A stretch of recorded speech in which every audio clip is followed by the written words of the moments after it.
Hello everyone, welcome to my space. आज हम बात करेंगे कि जब बच्चों को ज़्यादा कोल्ड कफ कंजेशन हो जाए तो हमें क्या करना चाहिए, और स्पेशली मैं क्या करती हूँ जब मेरे बच्चों को कोल्ड कफ कंजेशन हो जाता है। उसके साथ साथ ये भी बताना चाहूँगी कि बच्चों की इम्यूनिटी को आप कैसे एनहांस कर सकते हैं, क्योंकि जो लॉकडाउन है उसका कहीं ना कहीं जो इम्पैक्ट है, बैड इम्पैक्ट है, वो बच्चों पे सबसे ज़्यादा पड़ा है। नो डाउट उसका इम्पैक्ट हर किसी पे पड़ा है, चाहे वो बड़ा है चाहे छोटा है। पर जो लॉकडाउन की वजह से जो बच्चों की एक्टिविटी हैं, उनका जो एन्जॉयमेंट पीरियड है उसका जो नेगेटिव इफ़ेक्ट है वो बच्चों पे बहुत ज़्यादा पड़ा है, क्योंकि उनको ना तो खेलने को मिलता है, ज़्यादा ना बाहर जाने को मिलता है, ना वो अपनी मर्ज़ी से कुछ भी बाहर का खा सकते हैं। तो इस वजह से उनकी जो एक्टिविटीज़ हैं, उनकी फ़िज़िकल एक्टिविटी जो है वो बहुत ज़्यादा रिड्यूस हो चुकी हैं, जिसकी वजह से वो मेंटली भी बहुत ज़्यादा डिस्टर्ब फील करते हैं। तो उसके रिगार्डिंग उसकी वजह से भी उनकी इम्यूनिटी पे असर पड़ा है, क्योंकि जब फिज़िकली और मेंटली फ़िट होते हैं तभी इम्यूनिटी अच्छी होती है, और इम्यूनिटी अच्छी होती है तो वो फिज़िकली भी अच्छे रहते हैं, मेंटली भी अच्छे रहते हैं। ये एक साइकिल है जो एक दूसरे से कनेक्टेड है। तो बाहर जाने के बहुत सारे बेनिफिट्स होते हैं। जैसे बच्चे जब बाहर जाते हैं तो वो एक दूसरे से मिलते हैं, अपने फ्रेंड्स से मिलते हैं। उनका सोशल सर्कल तो अच्छा होता ही है, साथ साथ उनमें सोशल स्किल्स भी डेवलप होती हैं, और उनके अंदर जो इम्यूनिटी है वो कहीं ना कहीं एनहांस होती है, क्योंकि जब बाहर के एनवायरनमेंट से आपका immune system face to face होता है तो वो एक्टिवेट हो जाता है, जिसकी वजह से वो उससे फाइट करने के मोड में आ जाता है, और कहीं ना कहीं वो और ज़्यादा मजबूत होता है। पर जब हम हमेशा घर में रहते हैं, पर हमारी मजबूरी है, बच्चों को भी घर में रखना मजबूरी है, तो उसकी वजह से भी उनकी इम्यूनिटी जो है वो लो हो रही है कहीं ना कहीं। और बाहर भेजने से अच्छा हम यही समझते हैं कि उनको घर में रखें, पर घर में रखने से भी उनकी इम्यूनिटी जो है वो वीक ही हो रही है कहीं ना कहीं। तो बाहर भेजने के बहुत सारे फ़ायदे हैं। एक तो उन्हें विटामिन डी भी मिलता है, जो कि इम्यूनिटी के लिए बहुत अच्छा है। तो बाहर ना भेजने की वजह से भी इम्यूनिटी वीक हो रही है, और भेज रहे हैं तो भी डेंजर है। तो उस सिचुएशंस में हम क्या कर सकते हैं?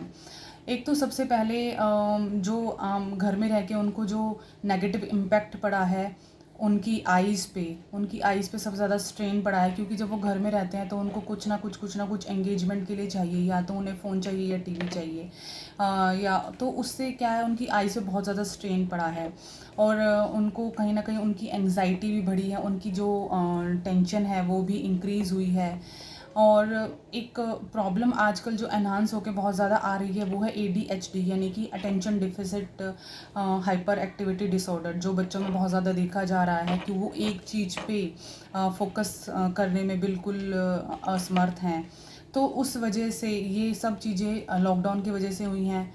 और नेक्स्ट थिंग जो प्रॉब्लमेटिक है वो ये है कि उनका वेट गेन बहुत जल्दी हो रहा है, क्योंकि फ़िज़िकल एक्टिविटी कहीं ना कहीं रिड्यूस हो गई हैं, विटामिन डी लेवल रिड्यूस हो रहा है, उनको क्रेविंग्स हो रही हैं जंक फूड की, क्योंकि क्रेविंग्स भी जब ही होती हैं जब अंदर कोई ना कोई कमी हो, किसी विटामिन्स की, मिनरल्स की, प्रोटीन्स की जब कमी होती है तभी हमें क्रेविंग्स होती हैं। ये सब में है, बड़ों में भी इसी वजह से क्रेविंग्स होती हैं, इसी वजह से ज़्यादा वेट गेन भी होता है। तो इस सब की वजह से उनकी इम्यूनिटी और ज़्यादा लो हो गई है। तो उसमें हम सबको पता है कि हमें इम्यूनिटी को एनहांस करने के लिए हम सब आजकल सोशल मीडिया पे और हर जगह एक्टिव हैं, तो हमें सबको पता है कि क्या करना चाहिए। तो जो चीज़ें मैं अप्लाई करती हूँ इम्यूनिटी को एनहांस करने के लिए, और उसके बावजूद भी अगर उनको कोल्ड कफ कंजेशन फ़ीवर हो जाता है तो मैं क्या करती हूँ, वो चीज़ें मैं आपके साथ शेयर करना चाहती हूँ। तो जो मेन चीज़ है जिस पे मैं स्ट्रेस देती हूँ वो कि ये है कि हम उन्हें हमेशा फ्रेश फूड दें। मैं ट्राई करती हूँ जहाँ तक हो सके उनको फ्रेश फूड दूँ, कुछ भी बचा हुआ या फिर दिन का भी मैं उनको रात का भी नहीं देती हूँ कि सुबह का दिया तो दिन में, दिन का रात को ऐसे, और रात का सुबह, ऐसा नहीं करती हूँ, और ऐसा करना भी नहीं चाहिए। उनको बिल्कुल फ्रेश फूड दें, जो बिल्कुल आपने 1 घंटा या आधा घंटा हुआ है बनाए वही उनको दें। साथ साथ उनको उस पर घी और बटर ज़रूर अप्लाई करें, क्योंकि उन हमेशा एक्टिव रहते हैं बच्चे, उनकी एक्टिविटी हमेशा टॉप मोस्ट रहती है, तो उनको घी और बटर जल्दी डाइजेस्ट हो जाता है। तो घी और बटर में शॉर्ट चेन फैटी एसिड्स भी होते हैं जो हमारी इम्यूनिटी के लिए, हमारे सिस्टम के लिए अच्छे होते हैं। जो हम एक लैक्सेटिव का भी काम करते हैं, आपके डाइजेशन को भी ठीक रखते हैं। अगर कॉन्स्टिपेशन है बच्चे में तो उसको भी ठीक रखेंगे। और अपने खाने में जितना हो सके उतना स्पाइसेस लाइक जिंजर, अदरक, सिनेमन यानी कि दालचीनी, और हल्दी तो हम यूज़ करते ही हैं, कोरिएंडर पाउडर, और हल्की सी काली मिर्च, ब्लैक पेपर आप यूज़ कर सकते हैं। क्योंकि अलग से बच्चे इनको खाने में कतराते हैं, तो आप खाने में जो भी उनकी फेवरेट चीज़ें हैं वो ये सब चीज़ें डाल के आप उन्हें दे सकते हैं।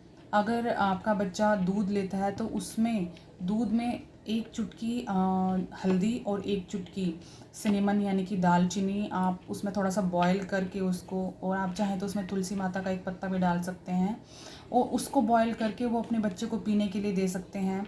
तो उससे उसको ज़्यादा टेस्ट चेंज का भी पता नहीं लगेगा। आप उसमें मीठा डाल दीजिए तो उसको ज़्यादा टेस्ट का कुछ पता नहीं लगेगा। और ये चीज़ें बहुत अच्छी हैं इम्यूनिटी को एनहांस करने के लिए।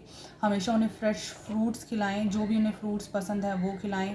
सीजनल और रीजनल हो फ्रूट्स, कोई भी ऐसा ना हो कि जो आउट ऑफ सीज़न है या फिर आपके रीजन में वो नहीं मिलता है। आप ईट लोकल, जो भी आपके आसपास ईज़िली अवेलेबल है और सीज़नल है वो ही फ्रूट्स दें उसको। जितना हो सके उसको, जैसे बनाना है उसको बनाना अल्टरनेट डेज़ पे खिला सकते हैं, या फिर बीच में गैप करके खिलाएं। रोज़ बनाना ना खिलाएं, क्योंकि जो बनाना होता है वो कोल्ड कफ कंजेशन को एनहांस करता है, आपके कफ को एनहांस करता है। नो डाउट बनाना एक प्रीबायोटिक फूड है। वो अंदर जो हमारे कॉलोनीज़ होती हैं बैक्टीरियाज़ की, जो गुड बैक्टीरियाज़ की, उनको एनहांस करता है, उनको अच्छा करता है, उनके लिए एक फूड का काम करता है। तो उनको बनाना भी ज़रूर खिलाएं, और उनको ये सब प्रिकॉशंस लेते हुए उनको मास्क पहना के रखें, सैनिटाइज़ करते रहें, उनको फ़िज़िकल एक्टिविटी के लिए भी प्रमोट करें। बहुत ज़्यादा देर के लिए नहीं, पर थोड़ा बहुत देर आप खुद भी उनके साथ जा सकते हैं। उनको फ़िज़िकल एक्टिविटी के लिए ज़रूर प्रमोट करें, क्योंकि फ़िज़िकल एक्टिविटी के बिना आपका डाइजेशन जो है वो स्लगिश हो जाता है, और जो स्लगिश डाइजेशन है वो कहीं ना कहीं प्रॉब्लम क्रिएट करता है, जिसकी वजह से इम्यूनिटी डाउन हो जाती है। क्योंकि इम्यूनिटी का एक सीधा सा फंडा यही है कि जितना अच्छा आपका डाइजेशन होता है उतनी अच्छी आपकी इम्यूनिटी भी होती है। क्योंकि इम्यूनिटी एनहांस करने का सबसे अच्छा तरीका है कि आप अपने डाइजेशन को अच्छा कर लें, तो आपकी इम्यूनिटी भी अच्छी हो सकती है। तो यही जो क्राइटेरिया है, यही कॉन्सेप्ट बच्चों में भी अप्लाई होता है। अगर मैं बहुत छोटे बच्चों की बात करूं तो उनके लिए चीज़ें अलग होती हैं। लाइक जो 2 साल से नीचे के छोटे बच्चे हैं उनके लिए थोड़ा सा रूटीन अलग होता है, पर 2 साल 3 साल से ऊपर के जो बच्चे हैं उनको हम फिज़िकल के लिए ज़रूर प्रमोट कर सकते हैं, और उनको ये सब चीज़ें खाने में दें जो भी अच्छा लगता है उनको। वो उस तरह से उसको मोल्ड करके आप ये सब चीज़ें डाल के उसको खिला सकते हैं। और जो कुछ चीज़ें हैं जो आपको ज़रूर अवॉइड करनी चाहिए, वो हैं कि आपको कोल्ड फूड, किसी भी तरह की कोल्ड चीज़ें जैसे कोल्ड वाटर, आइसक्रीम, या फिर कोल्ड फ्रूट्स, या फिर कोई भी ऐसी ठंडी चीज़ें उन अवॉइड करें, खाने के बाद भी, खाने से पहले भी।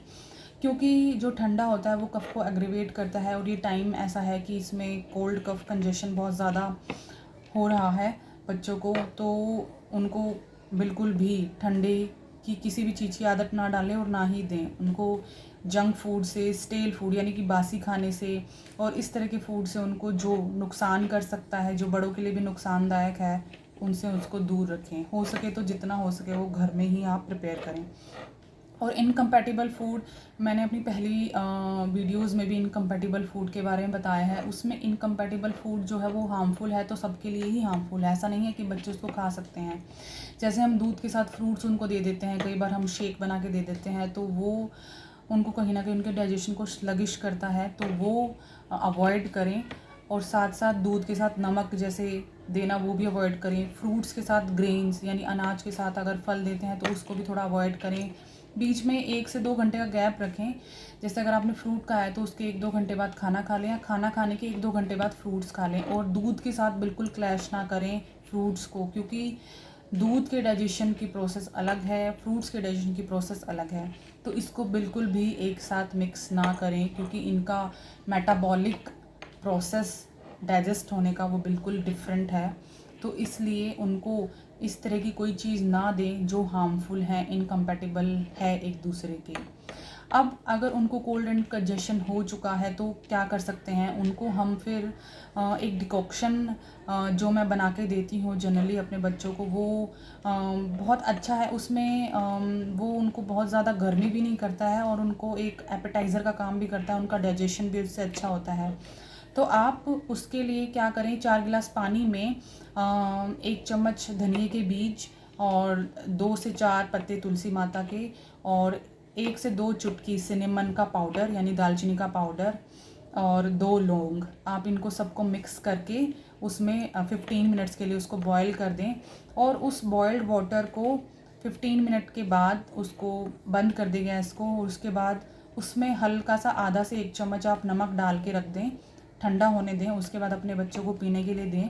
ट्रस्ट में बच्चों को अच्छा लगेगा, वो एक चाय की तरह उनको लगेगा और साथ साथ अगर आप उनको बोलेंगे कि इससे आपका कोल्ड कफ कंजेशन ठीक हो जाएगा तो वो पी लेंगे। फिर भी अगर वो ना पिए तो आप उसमें उनका फूड जो है वो कुक कर सकते हैं, जैसे आप उनका दलिया खिचड़ी उसी पानी में आप बना सकते हैं या उस वाटर में आप अपना जो आटा है उसको नीड कर सकते हैं, उसको हम गूंद सकते हैं आटे को, वो हम उनको उसकी चपाती बना के खिला सकते हैं। तो ये डिफरेंट वे हैं। अगर वो चाय पसंद करते हैं तो ये सब चीज़ें आप उनकी टी में भी डाल सकती हैं, चाय में भी डाल सकती हैं।